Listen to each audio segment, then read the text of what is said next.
Assalamualaikum warahmatullahi wabarakatuh. Kembali lagi dengan saya Piano Sapitri, kelas 6 reguler 3 dengan NIM 1862150024. Prodi PG PAUD Universitas Pancasakti Bekasi. Di sini saya akan memenuhi salah satu tugas UAS ujian akhir semester mata kuliah perkembangan anak usia dini dengan dosen pengampu Ibu Rizawati. Faktor-faktor yang mempengaruhi pertumbuhan dan perkembangan anak. Pertumbuhan secara garis besar mengacu pada pertumbuhan fisik, contohnya tinggi badan, berat badan, dan ukuran badan. Sedangkan perkembangan lebih mengacu pada kualitas seseorang, contohnya mengenai kedewasaan. Dua hal ini saling berkaitan dan saling berpengaruh, tidak bisa dipisahkan dalam kehidupan individu.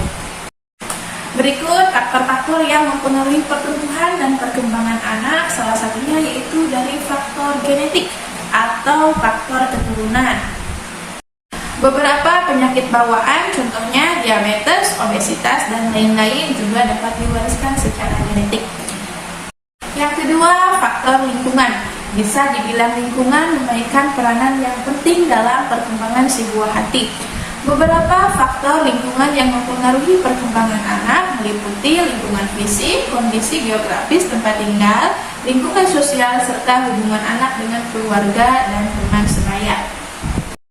Yang ketiga yaitu jenis kelamin.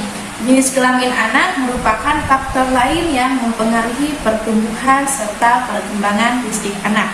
Pasalnya, anak perempuan dan laki-laki tumbuh dengan cara yang berbeda, utamanya ketika menjelang pubertas. Struktur tubuh mereka juga akan sangat menjadi berbeda satu dengan yang lainnya. Selain itu, saat memasuki usia remaja, anak laki-laki dan perempuan bakal semakin menunjukkan minat pada hal yang berbeda. Pengaruh yang keempat yaitu nutrisi. Nutrisi merupakan faktor penting dalam pertumbuhan. Soalnya segala yang dibutuhkan untuk tumbuh kembang si kecil berasal dari makanan yang ia makan. Kekurangan nutrisi bisa menimbulkan beberapa penyakit yang berdampak buruk pada pertumbuhan dan perkembangannya. Di sisi lain, makan secara berlebihan juga bisa menyebabkan obesitas serta gangguan kesehatan seperti diabetes dan penyakit jantung. Maka dari itu, sebagai orang tua, kita perlu memperhatikan nutrisi yang seimbang, yang kaya akan vitamin, mineral, karbohidrat, lemak, protein, serat, dan lain sebagainya. Faktor yang mempengaruhi pertumbuhan dan perkembangan selanjutnya yaitu pengaruh keluarga.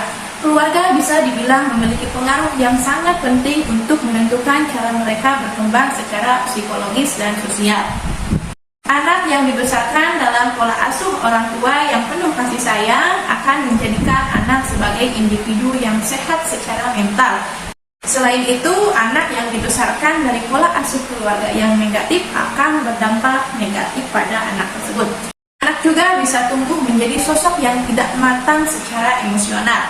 Maka dari itu, sebagai orang tua, kita perlu meluangkan waktu untuk bermain bersama anak, mengobrol dan berdiskusi dengan mereka, supaya bisa melewati masa-masa tumbuh kembangnya dengan baik. Terima kasih. Wassalamualaikum warahmatullahi wabarakatuh.